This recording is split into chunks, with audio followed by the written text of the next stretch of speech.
जय हिंद साथियों। आज हम उत्तर प्रदेश की सीरीज में उत्तर प्रदेश के कुछ ऐतिहासिक तथ्य जो महत्वपूर्ण है आगामी परीक्षाओं की दृष्टि से उसके बारे में बताएंगे। दोस्तों, डेली आप सुबह मॉर्निंग में अपना टारगेट फिक्स करिए कि आज हमें इतना तैयार करना और सारा दिन उस पर फोकस करिए। दोस्तों, ऐसा अगर आप डेली करते हैं तो आपकी तैयारी बहुत अच्छी हो जाएगी। दोस्तों, यकीन मानिए अगर आप ऐसा करते हैं, क्योंकि जितना ज़्यादा आप प्रैक्टिस करेंगे उतने ज़्यादा आपको नियम तरीके फार्मूले याद होंगे।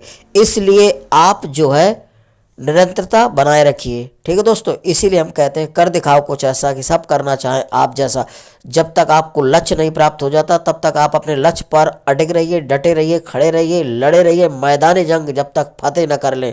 ठीक है दोस्तों, अब देखिएगा पहला क्वेश्चन।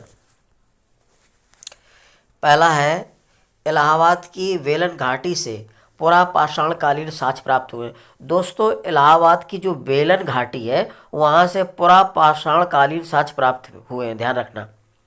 अगला है, बेलन घाटी के लोहदा नाला क्षेत्र से अस्थि निर्मित मातृ देवी की प्रतिमा मिली है। दोस्तों, पूछा जाता है कि किस घाटी से लोहदा नाला क्षेत्र से अस्थि निर्मित मातृ देवी की प्रतिमा मिली है, ध्यान रखिएगा। तो बेलन घाटी के लोहदा नाला क्षेत्र पड़ता है एक, वहां से अस्थि निर्मित मातृ देवी की प्रतिमा मिली है, ध्यान रखिएगा। ठीक है। अगला है, सोनभद्र की सिंगरौली घाटी से पुरा पाषाण कालीन साक्ष्य प्राप्त हुए हैं, ये भी पूछा जाता है दोस्तों। तो सोनभद्र की जो सिंगरौली घाटी है वहां से पुरा पाषाण कालीन साक्ष्य प्राप्त हुए हैं, याद रखिएगा। ठीक है। अगला है, मध्य पाषाण कालीन प्रतापगढ़ के सराय नहर राय से 15 समाधान मिले, ध्यान रखना। पूछा जाता है कि किस जगह से 15 समाधान मिले हैं, तो मध्य पाषाण काल में प्रतापगढ़ के सराय नहर राय से 15 समाधान मिले, ध्यान रखिएगा। अगला है, कृषि का प्राचीनतम साक्ष्य संत कबीर नगर के किस जिले से प्राप्त हुआ था, पूछा जाता है।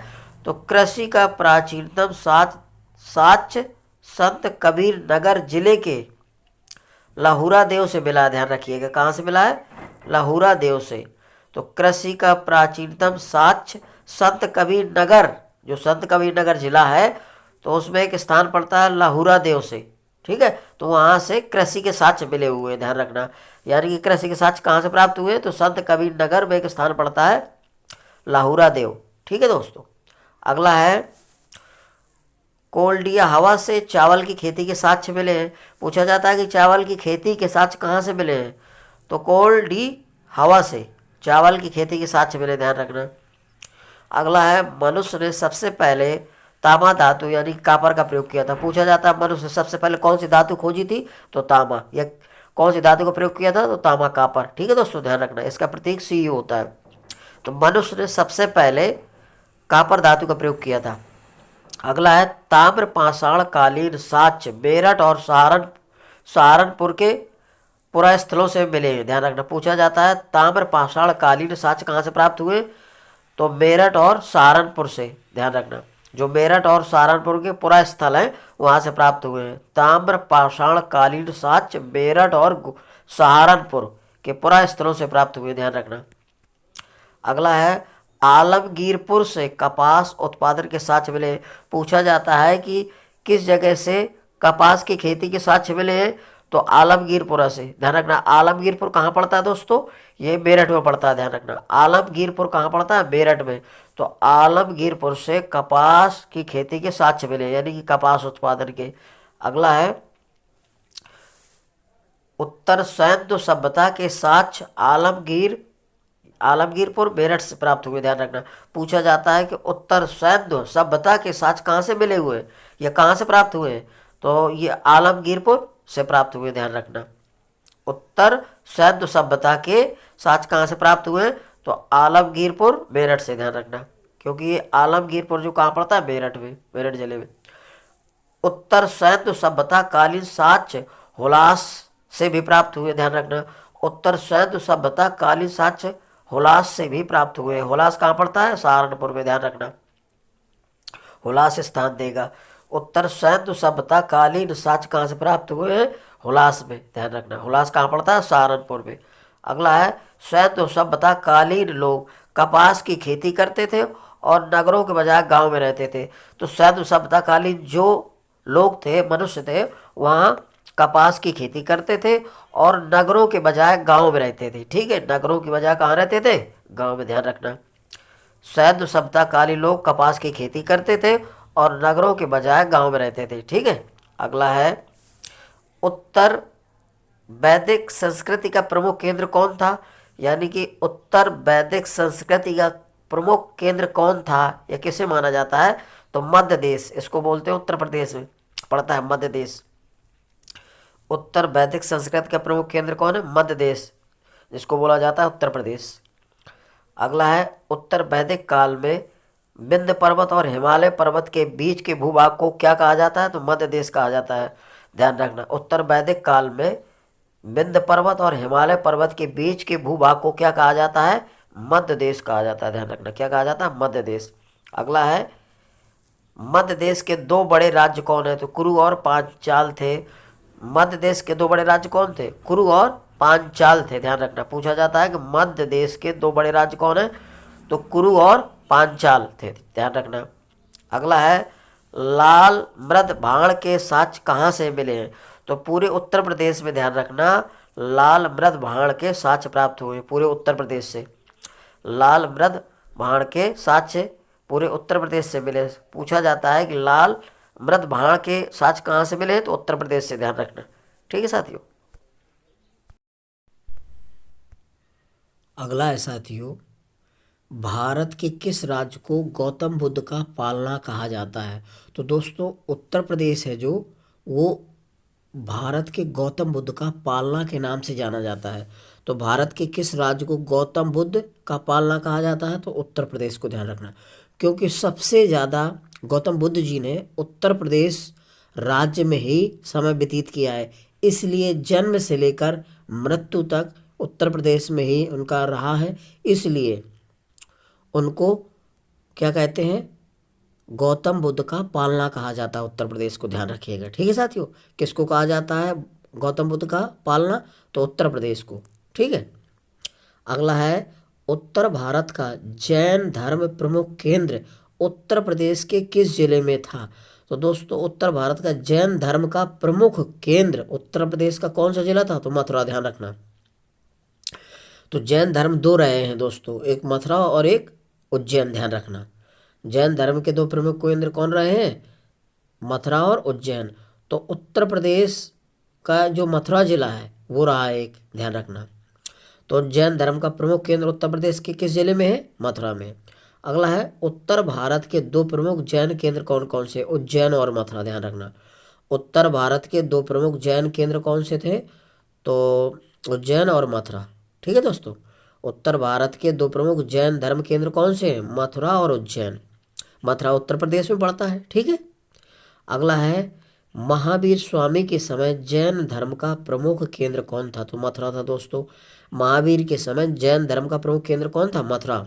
महावीर स्वामी के समय जैन धर्म का प्रमुख केंद्र कौन था? तो मथुरा था। ठीक है। अगला है महावीर स्वामी ने पावापुरी में अपने मामा के महल में महापरिनिर्वाण प्राप्त किया था। पूछा जाता है दोस्तों अक्सर कि महावीर स्वामी ने पावापुरी में किसके महल में अपना महापरिनिर्वाण प्राप्त किया था या किया है? तो मामा के महल में। ध्यान रखना, महावीर स्वामी ने, एक ऐसा पूछा जाएगा कि महावीर स्वामी का महापरिनिर्वाण कहाँ हुआ? तो पावापुरी में। और किसके यहाँ? मामा के महल में। ध्यान रखना। अगला है कपिलवस्तु उत्तर प्रदेश के किस जिले में पड़ता है? तो सिद्धार्थनगर में। ध्यान रखना, कपिलवस्तु उत्तर प्रदेश के किस जिले में पड़ता है? सिद्धार्थनगर। कपिलवस्तु उत्तर प्रदेश के किस जिले में? सिद्धार्थनगर में। अगला है गौतम बुद्ध की माता माया देवी का संबंध किस जिले से? गोरखपुर से। ध्यान रखना, तो गौतम बुद्ध की जो माता थी माया देवी, तो किस जिले से थी? गोरखपुर से। ध्यान रखना, तो गौतम बुद्ध की माता माया देवी का संबंध किस जिले से? गोरखपुर से है। अगला है गौतम बुद्ध की माता माया देवी का संबंध किस गणराज्य से था? तो कोलीय गणराज्य से था। ध्यान रखना, गौतम बुद्ध की जो माता थी माया देवी, उनका संबंध किस गणराज्य से था? तो कोलीय गणराज्य से था। ध्यान रखना। अगला है गौतम बुद्ध का पहला उद्देश्य क्या कहलाता है? तो गौतम बुद्ध का जो पहला उद्देश्य है, गौतम बुद्ध ने जो अपना पहला उद्देश्य सारनाथ में दिया था, तो वो किस नाम से जाना जाता है? तो धर्म चक्र प्रवर्तन कहलाता है। गौतम बुद्ध का पहला उपदेश क्या कहलाता है? धर्म चक्र प्रवर्तन कहलाता है। धर्म चक्र प्रवर्तन कहलाता है, ध्यान रखना। गौतम बुद्ध ने अपना पहला उद्देश्य कहाँ दिया था? तो गौतम बुद्ध ने अपना पहला उद्देश्य सारनाथ में दिया था दोस्तों। गौतम बुद्ध ने अपना पहला उद्देश्य कहाँ दिया था? सारनाथ में। अब ध्यान रखना, सारनाथ को ही ऋषि पतनम या मृगदाव कहते हैं, ध्यान रखना। सारनाथ को ही ऋषि पतनम या मृगदाव कहते हैं, ध्यान रखना। नोट, इसमें देखिए यही कह रहा है, सारनाथ को ही ऋषि पतनम या मृगदाव कहा जाता है, ध्यान रखना। अगर सारनाथ ना देगा तो ये ऋषि पतनम दे देगा या मृगदाव देगा, तो भ्रम में न पड़ना। गौतम बुद्ध ने अपना पहला उद्देश्य सारनाथ या ऋषि पतनम या मृगदाव में दिया था, ध्यान रखना। नाम चेंज करके दे देता है कभी कभी, ध्यान रखना। ऋषि पतनम दे देगा या तो मृगदाव दे देगा, तो याद रखिएगा। बुद्ध ने सबसे अधिक उपदेश किस राज्य की राजधानी में दिए थे? तो गौतम बुद्ध थे, उन्होंने सबसे अधिक उपदेश किस राज्य की राजधानी में दिए हैं? तो कौशल राज्य की राजधानी श्रावस्ती में दिए हैं। दोस्तों पूछा जाता है कि गौतम बुद्ध ने सबसे ज़्यादा उपदेश कहाँ दिए? तो श्रावस्ती में दिए। और पूछा जाएगा किस राज्य की राजधानी में? तो कौशल राज्य की राजधानी श्रावस्ती में, ध्यान रखना। तो सबसे ज़्यादा उपदेश दिए हैं कौशल राज्य की राजधानी श्रावस्ती में, ध्यान रखिएगा। अगला है, गौतम बुद्ध की मृत्यु महापरिनिर्वाण कहाँ हुआ था? तो कुशीनगर, ध्यान रखना। गौतम बुद्ध की मृत्यु इसी को बोला जाता है। गौतम बुद्ध की मृत्यु को क्या बोला जाता है? महापरिनिर्वाण, ठीक है। तो पूछा जाता है कि कहाँ हुआ था? तो कुशीनगर या इसी को बोला जाता है कुशीनारा, ध्यान रखना। कुशीनगर को ही कुशीनारा बोला जाता है। तो गौतम बुद्ध की मृत्यु, ठीक है, या इसी को महापरिनिर्वाण पूछा जाता है कहाँ हुआ था? तो कुशीनगर या कुशीनारा में, ध्यान रखना। कुशीनारा अधिकांश दे देता है, कुशीनगर नहीं देता तो कुशीनारा देगा, तो एक ही चीज़ है, दोनों ध्यान रखना। कुशीनगर को ही कुशीनारा बोला जाता है। अगला है, गौतम बुद्ध ने सर्वप्रथम संघ में प्रवेश की अनुमति किसी महिला को दी, यानी किस महिला को दी थी? सॉरी, गौतम बुद्ध ने सर्वप्रथम संघ में प्रवेश की अनुमति किस महिला को दी थी? तो उत्पल वर्णा को, ध्यान रखना। किसको? उत्पल वर्णा को दी थी। गौतम बुद्ध ने सर्वप्रथम संघ में प्रवेश की अनुमति किस महिला को दी थी? तो उत्पल वर्णा को दी थी, ध्यान रखना। गौतम बुद्ध ने संघ में प्रवेश की अनुमति स्त्रियों को किस स्थान पर दी थी? पूछा जाता है कि गौतम बुद्ध ने सर्वप्रथम महिलाओं को संघ में प्रवेश की अनुमति किस स्थान पर या किस जगह दी थी? तो दोस्तों दी थी सनकिसा में। सनकिसा पड़ता है फर्रुखाबाद जिले में। सनकिसा ये पड़ता है कहाँ? फर्रुखाबाद में। तो गौतम बुद्ध ने सर्वप्रथम सनकिसा फर्रुखाबाद में पड़ता है। सनकिसा फर्रुखाबाद में दी थी अनुमति स्त्रियों को सर्वप्रथम। यह अक्सर पूछा जाता है कि गौतम बुद्ध ने सर्वप्रथम स्त्रियों को अनुमति की प्रवेश कहाँ दी थी? अनुमति किस स्थान पर? तो सनकिसा में, ये फर्रुखाबाद में पड़ता है, ध्यान रखना। अगला है, सनकिसा की मान्यता के आधार पर, दोस्तों सनकिसा में एक मान्यता है कि मान्यता के आधार पर स्वर्ग में अपनी माता को उपदेश देने के बाद, पूछा जाता है वहाँ के लोग जो हैं, सनकिसा के लोग ये मान्यता रखते हैं या मानते हैं कि स्वर्ग में अपनी माता को उपदेश देने के बाद गौतम बुद्ध देवताओं के साथ धरती पर आए थे। कौन कौन? ब्रह्मा और इंद्र देवताओं के साथ। पूछा जाता है कि किन देवताओं के साथ गौतम बुद्ध स्वर्ग में अपनी माता को उपदेश देकर धरती पर लौटे थे या धरती पर आए थे? तो ब्रह्मा और इंद्र के साथ। ब्रह्मा और इंद्र के साथ ये मानता है वहाँ की, कहाँ के लोगों में? सनकिसा के लोगों में। ये मानता है कि जो गौतम बुद्ध स्वर्ग में अपनी माता को उपदेश देने के बाद धरती पर ब्रह्मा और इंद्र के साथ लौटे थे, ठीक है, ध्यान रखिएगा। अगला है, वैदिक काल में दो महाकाव्य रामायण और महाभारत की रचना हुई। वैदिक काल में किन दो महाकाव्यों की रचना हुई? रामायण और महाभारत की, ध्यान रखना। तो वैदिक काल में दो महाकाव्य रामायण और महाभारत की रचना हुई है, ध्यान रखिएगा, ठीक है। अगला है, अंतरजी खेड़ा से चित्रित धूसर मृद भांड संस्कृति के अवशेष मिले हैं, ध्यान रखना। अंतरजी खेड़ा से चित्रित धूसर मृद भांड संस्कृति के अवशेष मिले, अक्सर पूछा जाता है दोस्तों। अगला, रामायण की रचना किसने की थी? तो महर्षि वाल्मीकि ने की थी। रामायण की रचना महर्षि वाल्मीकि ने की थी। और किस स्थान पर की थी? तो यह बिठूर क्षेत्र कानपुर में की थी। तो रामायण की रचना महर्षि वाल्मीकि ने किस स्थान पर की थी? तो ब्रह्मावर्त बोला जाता है, ब्रह्मवर्त बोला जाता है इसको। बिठूर क्षेत्र कानपुर में पड़ता है। कहाँ? बिठूर क्षेत्र कानपुर में पड़ता है, ध्यान रखिएगा, ठीक है। बिठूर क्षेत्र कानपुर में। रामायण की रचना कहाँ की थी? बिठूर क्षेत्र कानपुर में। अगला, महाभारत की रचना महर्षि व्यास ने की थी। महाभारत की रचना महर्षि वेद व्यास ने की थी। महाभारत की रचना किसने की थी? महर्षि व्यास ने की थी। महाभारत की रचना किसने की थी? महर्षि व्यास ने की थी, ध्यान रखना। महाभारत महाकाव्य किस वंश से संबंधित है? तो हस्तिनापुर के कुरु वंश से संबंधित है। हस्तिनापुर के कुरु वंश से संबंधित पूछा जाता है। महाभारत महाकाव्य किस वंश से संबंधित है? तो हस्तिनापुर के कुरु वंश से संबंधित है। अगला है, रामायण महाकाव्य किस वंश से संबंधित है? तो अयोध्या के, ध्यान रखना, अयोध्या के इक्ष्वाकु वंश से संबंधित है। अयोध्या के इक्ष्वाकु वंश से संबंधित है। इक्ष्वाकु वंश से संबंधित है, ध्यान रखना। रामायण महाकाव्य अयोध्या के इक्ष्वाकु वंश से संबंधित है। अगला है कि बौद्ध ग्रंथ से 16 महाजनपदों की जानकारी मिलती है, ठीक है। बौद्ध धर्म से 16 महाजनपदों की जानकारी मिलती है, किससे? अंगुतुक निकाय से, ध्यान रखना। अंगुतर निकाय से, ध्यान रखना। अंगुतर निकाय से 16 महाजनपदों की जानकारी मिलती है। पूछा जाता है कि किस बौद्ध ग्रंथ से 16 महाजनपदों की जानकारी मिलती है? तो अंगूर से, ध्यान रखना। अंगुतर निकाय से, ध्यान रखना। अंगूर जो फल होता है उससे ध्यान रखना कि 16 महाजनपदों की जानकारी किससे हुई है? अंगूर से, यानी कि अंगुतर निकाय से, ध्यान रखना। 16 महाजनपदों की जानकारी हुई है इस बौद्ध ग्रंथ से। यह एक बौद्ध ग्रंथ है। अगला है, 16 महाजनपदों में से उत्तर प्रदेश के कितने महाजनपद थे? तो 8 थे दोस्तों, ध्यान रखना। जो टोटल 16 महाजनपद थे उनमें से कितने उत्तर प्रदेश के हैं? तो 8 उत्तर प्रदेश के हैं। कौन कौन से हैं? पांचाल है, कुरु है, काशी है, कौशल है, सूरसेन है, वत्स है, और चेदी है, और मल्ल है। तो ये 8 महाजनपद थे। पांचाल, कुरु, काशी, कौशल, सूरसेन, वत्स, चेदी, मल्ल। ये दोस्तों 16 महाजनपदों में से 8 महाजनपद थे जो उत्तर प्रदेश के थे, ध्यान रखिएगा।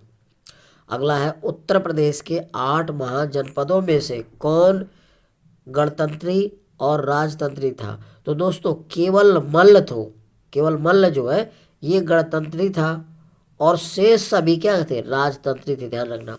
पूछा जाता है उत्तर प्रदेश के 8 महाजनपदों में से कौन गणतंत्री था? तो केवल मल्ल था। गणतंत्री कौन था? गणतंत्री कौन था? मल्ल। और शेष सभी जो थे वो राजतंत्री थे, ठीक है। शेष केवल गणतंत्री को छोड़कर शेष जितने वो सभी राजतंत्री थे, ध्यान रखना। अगला है दोस्तों, ये किससे संबंधित है? ये पूछा जाता है कि आलमगीरपुर कहाँ पड़ता है और किससे संबंधित है? तो मेरठ जिले में पड़ता है, ध्यान रखना। आलमगीरपुर मेरठ से संबंधित है। आलमगीर कहाँ पड़ता है? मेरठ में। हुलास कहाँ पड़ता है? सहारनपुर में। हुलास कहाँ पड़ता है? सहारनपुर में, ध्यान रखना। सराय नाहर राय कहाँ है? प्रतापगढ़ में, अक्सर पूछा जाता है। सराय नाहर राय कहाँ है? प्रतापगढ़ से। सराय नाहर कहाँ है? प्रतापगढ़ में। कोल्डी हवा ये इलाहाबाद में पड़ता है। कोल्डी हवा कहाँ है? इलाहाबाद में पड़ता है। कोल्डी हवा कहाँ है? इलाहाबाद में। इंद्रप्रस्थ दिल्ली को कहा जाता था दोस्तों। इंद्रप्रस्थ दिल्ली में, दिल्ली को ही पहले इंद्रप्रस्थ कहा जाता था, ध्यान रखना। इंद्रप्रस्थ किसको कहा जाता था? दिल्ली को, ठीक है दोस्तों। यदि मेरा वीडियो आपको अच्छा लग रहा है दोस्तों, मेरे वीडियो को लाइक और सब्सक्राइब अवश्य करिए। जय हिंद साथियों।